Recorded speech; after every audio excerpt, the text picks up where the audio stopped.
Friends, तो एक बार फिर से स्वागत है आप सभी का अपने YouTube चैनल श्री गुरुकुल में। और आज बच्चों हम लोग फिर से करने वाले हैं क्लास 10th के विज्ञान के मॉडल पेपर, यानी कि आपके अर्धवार्षिक परीक्षा के लिए एक मॉडल पेपर। अब देखिए, आप इसको मॉडल पेपर समझिए, आप इसको अर्धवार्षिक परीक्षा के लिए पेपर समझिए, आप इसको इम्पॉर्टेंट क्वेश्चन समझिए। सारी चीज़ें बहुत ज़्यादा इंपॉर्टेंट है। जितने भी क्वेश्चन इसमें प्रोवाइड किए जा रहे हैं वो सभी बच्चों बहुत इंपॉर्टेंट हैं। तो मैं फिर से एक बात को कह रहा हूँ, पेपर हल जरूर कीजिएगा, मैंने हर वीडियो में बोला है, ठीक है। तो बहुत इस पेपर में जो जो भी क्वेश्चन है, सारे क्वेश्चन इंपॉर्टेंट हैं, अच्छे हैं। आइए हम लोग बारी बारी करके क्वेश्चन को देखना स्टार्ट करते हैं, ठीक है। विज्ञान का पेपर है, कक्षा 10 का पेपर है। दूसरी बात बच्चों, मैं जो आप लोगों से कहना चाहता हूँ कि हम लोगों ने बहुत सारे पेपर अपलोड कर रखे हैं। सारे पेपर को मैं आप लोगों से प्लीज़ निवेदन करता हूँ कि आप सभी जाकर प्लीज़ सारे पेपर को जरूर देखिएगा, क्योंकि सारे पेपर आपके लिए बहुत हेल्प करने वाले होंगे। सबसे पहला 20 बहुविकल्पीय प्रश्न हमारे हैं। गोलीय दर्पण की फोकस दूरी और वक्रता त्रिज्या में संबंध होता है। गोलीय दर्पण की फोकस दूरी और वक्रता त्रिज्या में क्या संबंध होता है, इस प्रश्न को हम लोगों ने कितनी बार किया होगा, वो जो बच्चे वीडियो देख रहे होंगे वो हमसे पढ़े होंगे, वो समझ रहे होंगे, ठीक है। बहुत साधारण सा संबंध है, आप लोगों को क्वेश्चन देखते दिखाई दे दिया होगा। समतल दर्पण की फोकस दूरी होती है।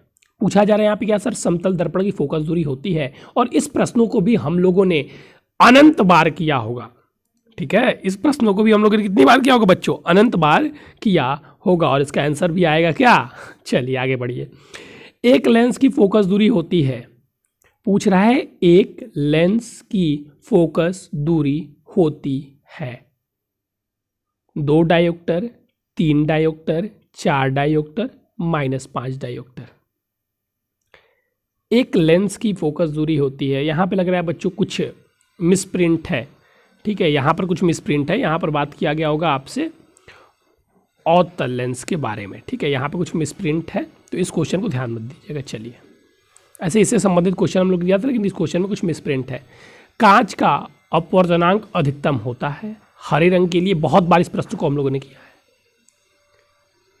हरे रंग के लिए, बैगनी रंग के लिए, लाल रंग के लिए या पीले रंग के लिए, किसके लिए अधिकतम होता है अपवर्तनांक और किसके लिए न्यूनतम होता है, ये दोनों प्रश्नों को हम लोगों ने किया था और दोनों ही बहुत ज़्यादा महत्वपूर्ण हैं। स्वस्थ नेत्र के लिए निकट बिंदु कितना होता है, सभी को पता है। चलिए, स्वस्थ नेत्र दिया हुआ ऑप्शन अनंत, 25 सेंटीमीटर, 30 सेंटीमीटर, अच्छा 25 सेंटीमीटर लास्ट में दिया, चलिए 25 सेंटीमीटर हमारा सही हो जाएगा। और दूर बोलता तो अनंत। चलिए, मनुष्य के स्वस्थ नेत्र के प्रतिबिंब बनता है, सभी बच्चों को पता है कि सर पहला ये ऑप्शन जो हमारा दिखाई दे रहा है वो हमारा, सॉरी माफ़ कीजिएगा, रेटिना है। रेटिना से आगे, रेटिना के पीछे जो पहला ऑप्शन है आपका बिल्कुल सही है। अच्छा, मैं अगर आप लोग कहेंगे तो मैं बहुविकल्पीय, चलिए अभी तक तो मैंने किसी पेपर का नहीं कराया, लेकिन इस पेपर के मैं बता देता हूँ क्योंकि अच्छा ठीक क्वेश्चन लग रहा है। सबसे पहला का सर हो जाएगा ग R=F/2। समतल दर्पण के लिए सर फोकस दूरी अनंत हो जाएगी, कांच के लिए अपवर्तनांक अधिकतम होगा। चलिए, स्वस्थ नेत्र के लिए जो 25 सेंटीमीटर हो जाएगा, मनुष्य के लिए स्वस्थ प्रतिबिंब रेटिना पर बनेगा। दूरदृष्टि दोष के लिए, अब आप लोग अपने दूरदृष्टि दोष के निवारण के लिए, देखिए मैंने एक बार इस वाले को तो जरूर बताऊंगा, ऐसे ही मैंने बता दी मजाक में, मेरा बताना काम नहीं है, लेकिन इस वाले को जरूर बताऊंगा। 7वां वाला बताना काम मेरा है, लेकिन अगर मैं ही बता दूंगा तो आप लोग फिर पेपर को सॉल्व नहीं करेंगे। जब सॉल्व नहीं करेंगे तो आपको चीज़ें आएंगी नहीं, ठीक है। लेकिन ये वाला बता देता हूँ, दूरदृष्टि दोष के लिए, क्योंकि ये बच्चों हम लोगों ने ट्रिक से पढ़ा था क्या कि 2 का 3, 3 का 4। देखिए, दूरदृष्टि दोष, दूर कितने शब्द का है 2, तो कितने शब्द वाला होगा 3 शब्दों वाला। 3 शब्दों वाला कौन सा है सर, उत्तल, तो उत्तल पे हम लोग टिक लगा देंगे। वहीं अगर निकट की हम लोग बात करते हैं, देखिए हमसे जो बच्चे पढ़ते हैं हम लोग ट्रिक से पढ़ते हैं, निकट की बात करते हैं तो निकट दृष्टि दोष सर 3 शब्द का है, तो इसके लिए जो निवारण होगा कौन सा सर, 4 शब्दों वाला, यानी कि अवतल। अवतल में कितने शब्द हैं 4, तो ये ट्रिक से हम लोगों ने इस फॉर्मूले को पढ़ा था, 2 का 3, 3 का 4। तो मुझे जहाँ तक लग रहा है कि अगर जो बच्चे ने हम लोग की क्लास की होगी वो इस क्वेश्चन को फाड़ के आए होंगे। दही का जमना किस प्रकार का परिवर्तन है, बहुत बढ़िया, बहुत अच्छा प्रश्न, ठीक है। भौतिक रासायनिक इनमें से कोई नहीं। चलिए नेक्स्ट बढ़िए। विकृत गंध को रोका जा सकता है प्रति ऑक्साइड मिलाकर, सूर्य के प्रकाश से दूर रखकर, भोजन को फ्रीज में रखकर, उपयुक्त सभी, ठीक है। इसमें से आपको बताने कि विकृत गंधिका से हम किस प्रकार से रोक सकते हैं। रासायनिक दृष्टि से जंग हाइड्रेट ऑक्साइड है, हाइड्रेट फेरिक ऑक्साइड है, केवल फेरिक ऑक्साइड है, या इनमें से कोई नहीं। शुद्ध जल का पीएच मान होता है बहुत सिंपल सिंपल क्वेश्चन आए हुए हैं। जल का जीवन, अच्छा देखिए पेपर में भी ऐसे ही क्वेश्चन आएंगे, आप लोग मत सोचिए कि पेपर में बहुत टफ क्वेश्चन आएंगे, ठीक है। जो पढ़े होंगे उनको आसान लग रहा होगा, जो नहीं पढ़े होंगे उनको अब ये भी प्रश्न जो होंगे डिफिकल्ट ही लग रहा होगा। जल को जीवाणु रहित बनाने के लिए उपयोगी पदार्थ है धावन सोडा, बेकिंग सोडा, फिटकरी, विरेंजक चूर्ण। अब देखिए यहाँ पर समस्या आ गया, यहाँ पर अब बच्चे परेशान हो जाते हैं। ये क्वेश्चन देखिए, ठीक है, कि जल के शुद्धिकरण में सर बच्चे कहेंगे सर जी हम लोग विरेंजक चूर्ण का भी प्रयोग करते हैं और फिटकिरी का भी प्रयोग करते हैं। जल के विरेंजक चूर्ण में हम लोग सर फिटकिरी का भी प्रयोग करते हैं और विरेंजक चूर्ण का भी प्रयोग करते हैं। इस प्रश्न को मैं आज डिस्कस भी करूंगा आप लोगों के साथ, ठीक है। इस प्रश्न को मैं नोट कर लेता हूं यहाँ से, इस प्रश्न को हम लोग डिस्कस भी करेंगे। अब सर इसमें से कौन सा मारे, जल को जीवाणु बनाने के लिए सर फिटकिरी भी होता है और विरेंजक चूर्ण भी होता है। तो देखिए हम लोग क्या करते हैं कि आपके सिलेबस में आप कौन सा पढ़े हुए हैं, सर हमारे सिलेबस में हम लोग विरेंजक चूर्ण को पढ़े हुए हैं, तो हम लोग विरेंजक चूर्ण को मारेंगे। याद रखिएगा, फिर से मैं रिपीट कर दे रहा हूँ। इस प्रश्न को हम लोग कैसे करते हैं कि अब देखिए जो बच्चे पढ़े होंगे वो जानते होंगे कि फिटकिरी भी है और विरेंजक चूर्ण भी है, दोनों हम लोग जल को शुद्ध रहित शुद्ध करने के लिए प्रयोग करते हैं। लेकिन क्या आपके सिलेबस में फिटकिरी है? नहीं है सर, ये तो हम लोग पढ़ा देते हैं, लेकिन सर हमारे सिलेबस में नहीं है, ये हम लोग पढ़े हुए हैं लेकिन है नहीं। लेकिन विरेंजक चूर्ण क्या हमारे सिलेबस में है? जी सर। और क्या ये जल को जीवाणु रहित बनाता है? जी सर बिल्कुल बनाता है, तो हम लोग विरेंजक चूर्ण पे टिक कर देंगे, ठीक है। चलिए आगे बढ़ते हैं। देख लीजिए, धोने के सोडे का रासायनिक सूत्र है NaHCO3 Na2CO3 (N2) और CaCO2 NaOH। चलिए, अरे धोने का सोडा सबसे बढ़िया, जो दिमाग लगा देगा H को भुला देगा, काम हो जाएगा। चलिए, मनुष्य के प्रत्येक जबड़े में चौड़क दंतों की संख्या होती है। ये आपके तिथ से क्वेश्चन और एक क्वेश्चन तिथ से आते भी हैं। मनुष्य के 2, 4, 6, 8 मनुष्य में प्रमुख उत्सर्जी अंग है त्वचा, फेफड़ा, आहार नालिका, वृक्क। जल में घुलनशील विटामिन है A, D, K, C। मादा लिंग हार्मोन है एंड्रोजन, इंसुलिन, एस्ट्रोजन और इनमें से कोई नहीं।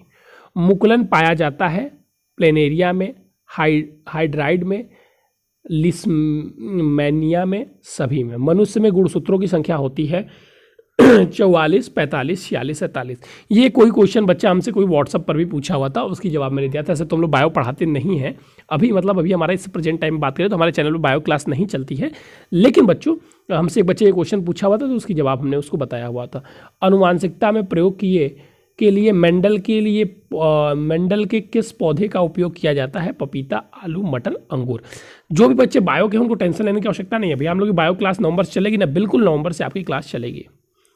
भौतिक विज्ञान, अब भौतिक विज्ञान में देखिए ये जो 20 बहुविकल्पीय प्रश्न हम लोगों को करने थे कर लिए। अब हम लोग सेक्शन वाइज करेंगे। देखिए इसमें तो कुछ इस प्रकार दिया हुआ, लेकिन हो सकता है कि आपके जो बहुविकल्पीय प्रश्न भी आए ये खंड से आए, कि खंड ए में जैसे हम लोग का केमिस्ट्री होता है तो खंड ए में हम लोग केमिस्ट्री हुआ, खंड ए में मान लीजिए फिजिक्स हुआ, तो खंड ए में मान लीजिए बायो हुआ। जैसे मान लीजिए एक खंड क है, खंड क में हमारे पास मान लीजिए केमिस्ट्री है तो केमिस्ट्री के बहुविकल्पीय उसमें रहेंगे और केमिस्ट्री के क्वेश्चन रहेंगे। फिर मान लीजिए खंड ब है तो खंड ब में हमारा क्या रहेगा कि मान लीजिए फिजिक्स है तो फिजिक्स के रहेंगे और उसके न्यूमेरिक बहुविकल्पीय प्रश्न रहेंगे। तो इस प्रकार भी आ सकता है, लेकिन इसमें एक साथ 20 दे दिया तो परेशान होने की कोई आवश्यकता नहीं है। आगे देखिएगा, वाहनों में किस प्रकार के दर्पण को पश्च दृश्य दर्पण के रूप में वरीयता दी जाती है और क्यों? बहुत बढ़िया क्वेश्चन है, याद रखिएगा, बहुत बढ़िया क्वेश्चन है। इसको अगर जो नहीं पढ़े होंगे, जिनको इसका उत्तर नहीं आता होगा, एक बार ध्यान दे लेंगे।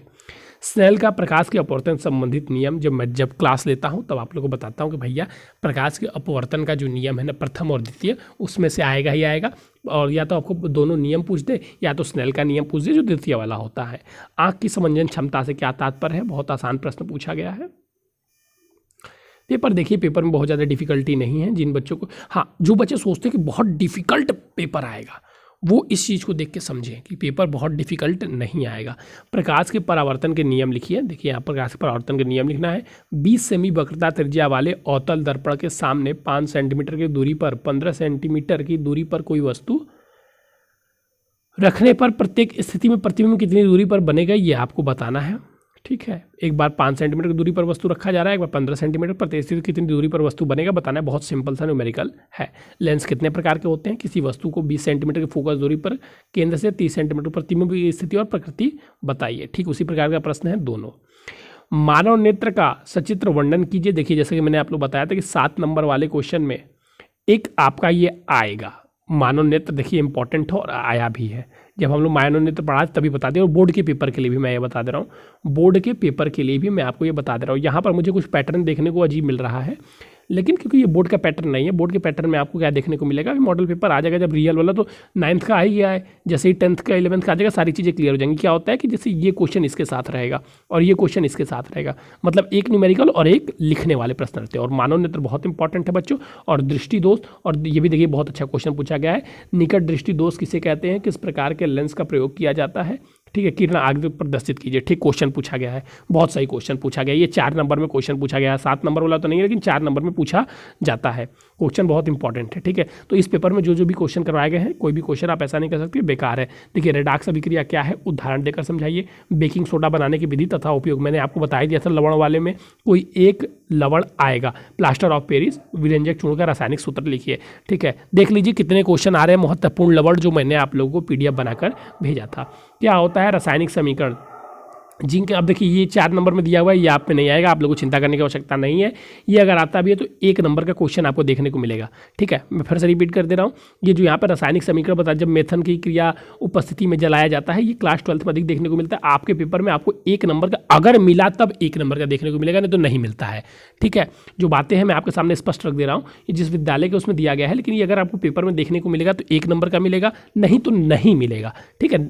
और अगर बात करेंगे आप 60% चांस होते हैं कि ऐसे क्वेश्चन आपके पेपर में आपको देखने के लिए नहीं मिलेंगे। निम्न पर टिप्पणी लिखिए, हाँ ऐसे प्रश्न मिलते हैं। संचारण और विकृति गंधिका पर आपको टिप्पणी लिखने को मिलेंगे, यानी कि इसके बारे में आपको वर्णन करना है।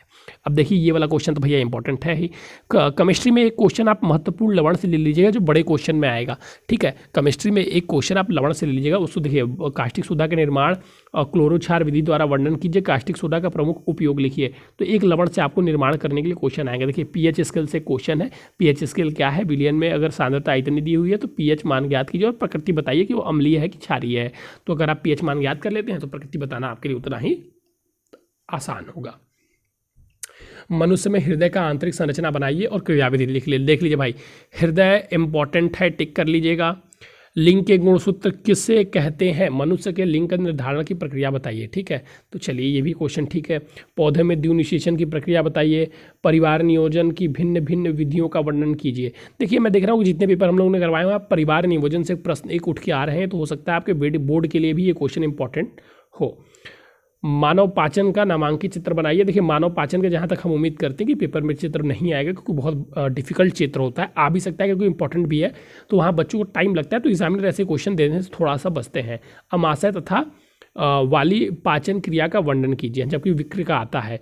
पौधे में प्रकाश संश्लेषण की प्रक्रिया समझाइए। भैया ये क्वेश्चन इंपॉर्टेंट है, इसको लिख लीजिएगा और इसका जो आपको रिएक्शन है वो भी याद कर लीजिएगा। प्रकाश संश्लेषण का जो रिएक्शन है, ठीक है, जो सॉरी माफ़ कीजिएगा, अभिक्रिया जिसे हम लोग कहते हैं, जो अभिक्रिया है, ठीक है, जो अभिक्रिया है उसको भी याद कर लीजिएगा, प्रकाश संश्लेषण वाला, क्योंकि ये इंपॉर्टेंट है, ठीक है। तो ये रहा बच्चों पेपर जो मैंने आप लोगों के साथ शेयर किया। बहुत सुंदर पेपर था, बहुत अच्छा पेपर था। आप लोगों को देखने के बाद ज़रूर आपको कुछ न बहुत सारी चीज़ें इसमें सीखने को मिली होंगी, आपको अपने प्रिपरेशन का अंदाज़ा लगा होगा। अगर आप इस पेपर में से अभी प्रेजेंट टाइम में हम बात करें तो अभी अगर आप इस पेपर में से 90% क्वेश्चन को कर पा रहे हैं तो समझ जाइए आपकी तैयारी अच्छी चल रही है। अगर आप 80% कर रहे हैं तो समझ जाइए भी थोड़ी सी आपको मेहनत करने की आवश्यकता है, लेकिन अगर आप 60% के आसपास कर पा रहे हैं तो समझ जाइए आपको बहुत ज़्यादा मेहनत करने की आवश्यकता है, ठीक है। तो चलिए बच्चों, और अगर आप ऐसे बच्चे हैं जो इस वीडियो को पहली बार देख रहे हैं, आपने इससे पहले हमारे चैनल पर कोई वीडियो नहीं देखा है, तो बच्चों चैनल को सब्सक्राइब कर लीजिएगा, क्योंकि यहाँ पर कराई जाती है 10th और 12th की तैयारी बिल्कुल फ्री में। अगर आप भी करना चाहते हैं बच्चों तो सिंपली आपको चैनल को सब्सक्राइब करना होगा। पहला स्टेप जो स्टेप 1 है वो चैनल को सब्सक्राइब, और दूसरा आप हमारे व्हाट्सअप नंबर 9532060199 से जुड़ सकते हैं। यहाँ पे जो भी पढ़ाई होती है बच्चों बिल्कुल फ्री में होती है, और यहाँ पर आपको गारंटी मिलेगी कि आपके बोर्ड में 95% तक के आपके प्रिपरेशन तक के, मतलब आप 95% ला सकते हैं, ऐसी प्रिपरेशन यहाँ पर कराई जाती है, ठीक है। तो चलिए बच्चों, thank you, have a nice day. फिर मिलेंगे ना और इंपॉर्टेंट टॉपिक के साथ।